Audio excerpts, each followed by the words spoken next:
Muitas mulheres chegam aqui no consultório falando: doutora, eu não sei se eu tive orgasmo. Sendo muito sincera, se não sabe se teve orgasmo, é muito provável que não tenha.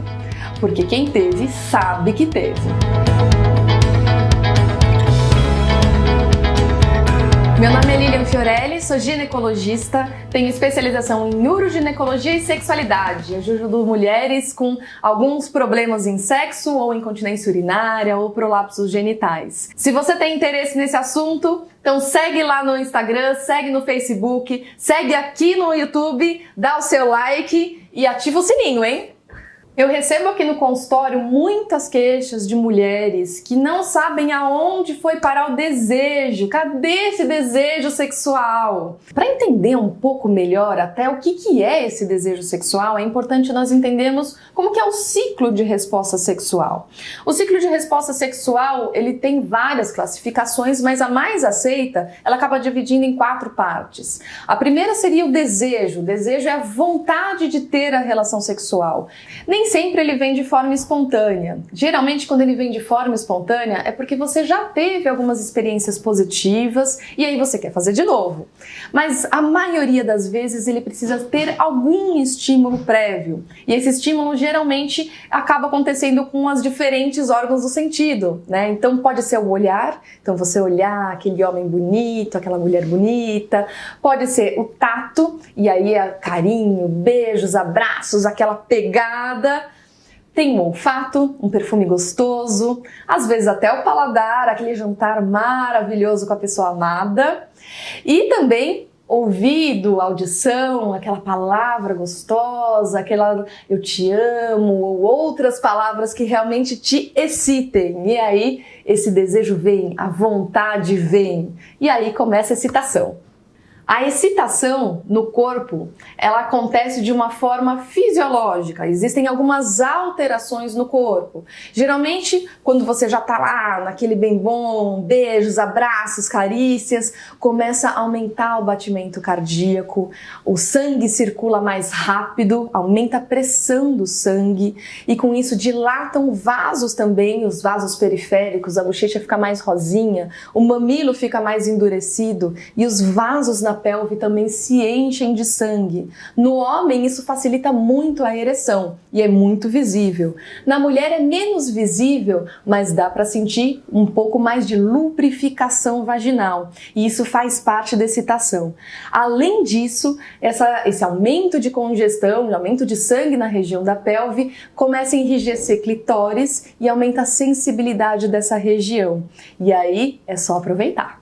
O orgasmo, ele na verdade vem de uma modificação dos seus sentidos durante o sexo. Então na excitação a gente sabe que tem aquele aumento de pressão sanguínea, circulação, coração batendo mais forte e o orgasmo seria um pico, onde tem um máximo de prazer, em que você realmente se sente entregue. Existem contrações musculares rítmicas, tanto da região do períneo, das mãos, e é uma sensação de entrega mesmo.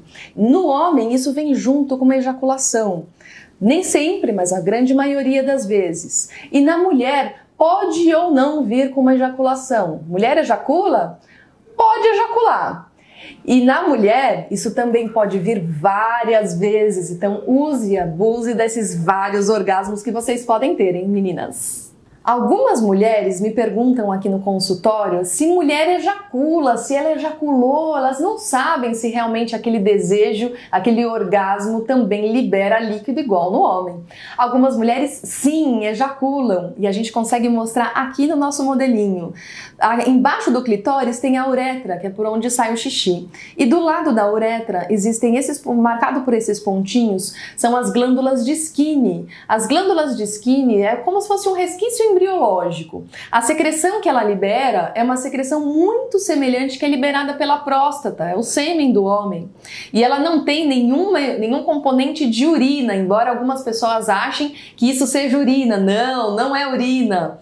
Dentro da uretra também existem outras glândulas intrauretrais e, eventualmente, se ela tem também uma ejaculação, pode vir com alguma secreção semelhante à urina. Continua não sendo urina, continua sendo ejaculação e use e abuse. Se você não ejacula, não tem problema, o desejo é o mesmo, o prazer é o mesmo, então aproveite.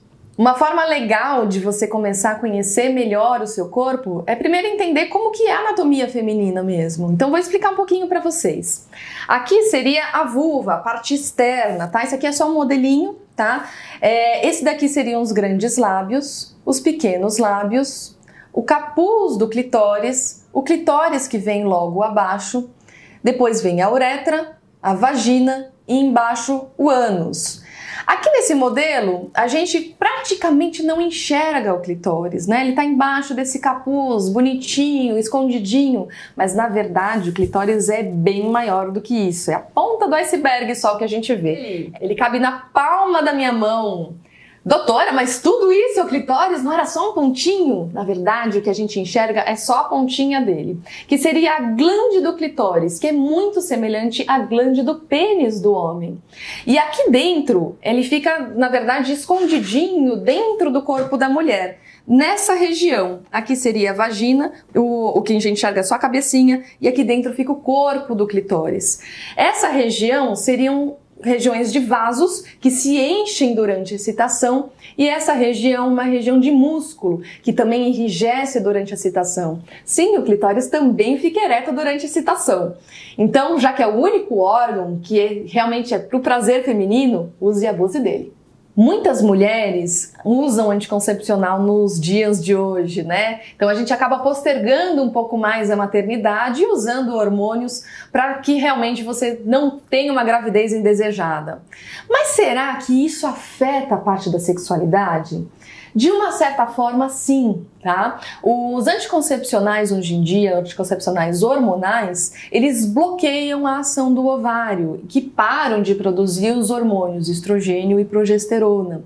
Com isso, também diminui bastante a produção de testosterona, que é intimamente ligada ao desejo, à excitação. Então, sim, as mulheres podem diminuir o desejo pelo uso do anticoncepcional, mas entender que ele não é o único vilão. Geralmente, quando tem uma mulher com falta de desejo sexual, interessante é pesquisar dentro da saúde dela, dentro da rotina de vida dela, se existe mais alguma outra causa que não o anticoncepcional, para que ela melhore a qualidade de vida sexual. Muitas mulheres nunca tiveram orgasmo. Sério. E o orgasmo, ele, como a gente já sabe, faz parte da nossa saúde sexual, né? Seria interessante que todas tivessem algum tipo de prazer máximo, né? E a gente consegue auxiliar essas mulheres conhecendo melhor o corpo e se entregando um pouco melhor no sexo. E não precisa ter um parceiro, às vezes o sexo com ela mesma ou uma masturbação. E para isso seria interessante que ela conhecesse melhor o corpo. A gente sabe que o clitóris é o único órgão feminino que foi feito exclusivamente para o prazer feminino. E se a gente entender um pouco melhor do funcionamento dele, aqui seria a glande do clitóris, esse é o corpo do clitóris, ele fica aqui dentro dessa região da pelve, o que a gente enxerga é só a pontinha. E aí eu tenho um segredinho aqui para vocês. Nessa região onde ele fica, se a gente colocar o dedo na região intravaginal, mais ou menos uns 3 centímetros para dentro, na região anterior, é onde a gente consegue tocar grande parte do clitóris. Tem gente que fala que não existe ponto G, mas se existe, exatamente nessa região, tá? Então conheçam melhor o seu corpo, quem sabe você consegue chegar nesse prazer máximo. Eu recebo aqui no consultório muitas queixas de mulheres que não sabem aonde foi parar o desejo, cadê esse desejo sexual? Bom, existem várias causas, eu acho que isso é uma coisa que realmente você precisa pesquisar direitinho com o seu médico, mas uma das dicas que eu dou é um conhecimento do seu corpo. O tato mesmo, né? A gente sabe dos órgãos sexuais que são mais explícitos, né? Que seja o clitóris, a vagina, a mama, mas o maior órgão sexual, que tem maior sensibilidade, é a pele. A gente tem pele recoberta por nosso corpo inteiro. Use e abuse dessa pele, toque essa pele. Tem vários exercícios que você pode fazer sozinho em casa, de massagem, de carinho, um toque mais leve, um toque mais forte, e com isso você consegue diferenciar as diferentes sensibilidades que você tem no seu corpo. Se conheça melhor.